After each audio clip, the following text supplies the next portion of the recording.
আন্দোলন করেছে। এই 24 সাল পর্যন্ত লাগাতার লড়াই চালিয়ে গেছে। এই লড়াই করতে গিয়ে আমাদের সংগ্রামী সভাপতি তিনি গ্রেপ্তার হয়েছিলেন।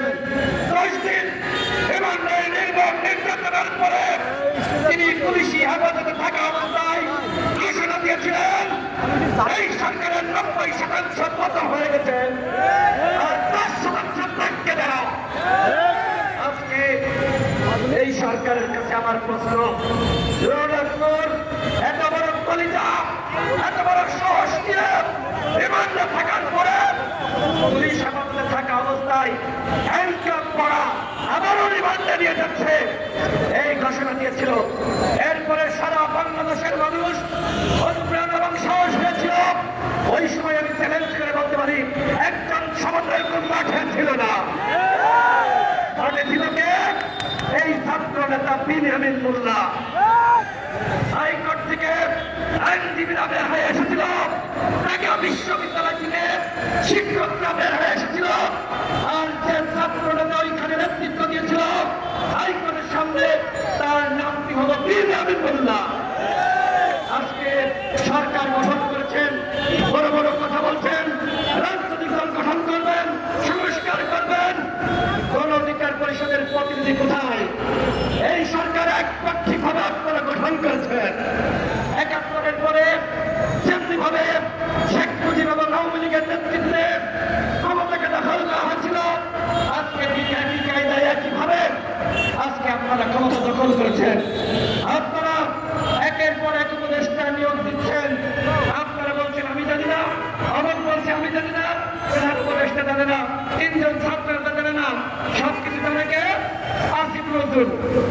অথচ সেই উপদেষ্টা সিনেমা করছে, তার সিনেমা আসিফ নজরুল দেখতে যাচ্ছে না, আন্দোলন যাচ্ছে। মানে কি? আজকে ষড়যন্ত্র শুরু হয়েছে রাষ্ট্র সংস্কারের নামে। কিংস পার্টি গঠনের পাইকারা এদেশের জনগণ মেনে নিবে না। আপনাদের কাছে রাষ্ট্র সংস্কারের দায়িত্ব দিয়েছে, কিংস পার্টি গঠনের দায়িত্ব দেয় নাই। স্পষ্টভাবে বলতে হবে কথাগুলো। কারণ কি? কারণ আমরা দেখতে পাচ্ছি আপনারা বলেছিলেন আপনারা শহীদের তালিকা তৈরি করবেন। কোথায় শহীদের তালিকা? আপনারা বলেছিলেন শহীদ পরিবারকে ক্ষতিপূরণ দেবেন। কয়েকজন শহীদ পরিবারকে ক্ষতিপূরণ দিয়েছেন এই 4 মাসে? আমরা এখনো পর্যন্ত সেটি জানি না। আপনারা এখনো পর্যন্ত আমাদের যোদ্ধাদের তালিকা তৈরি করতে পারেন নাই। এখনো পর্যন্ত হাসপাতালের বিছানায় তারা কাঁদছে। তাহলে কি করলেন? রাষ্ট্র সংস্কার করতে চাচ্ছেন, ভালো কথা, আমরা আপনাদেরকে সহযোগিতা করছি, কিন্তু আপনারা যে ধরনের বক্তব্য দিচ্ছেন, রাজনৈতিক দলগুলোকে দোষারোপ করে আপনারা বলছেন আজকে আমরা নাকি নির্বাচন চাচ্ছি, আমরা নাকি আপনাদেরকে ব্যর্থ করতে চাই। গণ অধিকার পরিষদের পক্ষ থেকে আমরা এই জাতীয় সংলাপের আহ্বান করেছিলাম। আমরা এই সরকারকে সহযোগিতা করছি, প্রত্যেকটা দল এই সরকারকে সহযোগিতা করছে। সুতরাং এই ধরনের মিথ্যাচার করবেন না।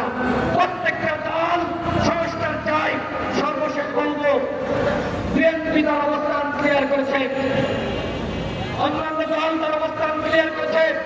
গণ অধিকার পরিষদ শুরু থেকেই বলে আসছে আওয়ামী লীগকে নিষিদ্ধ করতে হবে। এখন পর্যন্ত কেন আপনারা আওয়ামী লীগকে নিষিদ্ধ করছেন না? কেন? কি কারণ আমরা জানতে চাই। আগামী নির্বাচনে স্পষ্টভাবে বলছে, আগামী নির্বাচনে যদি আপনারা আওয়ামী লীগকে নির্বাচনে নেওয়ার কোন ধরনের প্রেক্ষাপট তৈরি করেন, আমরা নির্বাচন কমিশন ঘেরাও করব। আগামী নির্বাচনে কোন হত্যাকারী দল আওয়ামী লীগ, জাতীয় পার্টি এবং 4 দলের দোষররা নির্বাচনে অংশ নিতে পারবে না। ভারতের সাথে কোনো দিন চলবে না। শেখ হাসিনাকে ভারত থেকে ফিরে আনতে হবে এবং যারা গণহত্যার সাথে জড়িত তাদেরকে গ্রেপ্তার করতে হবে। শেখ পরিবারের সাথে কি আপনাদের চুক্তি হয়েছে? কেন কেন কি কারণে এখনো পর্যন্ত শেখ পরিবারের কেউ গ্রেপ্তার হলো না?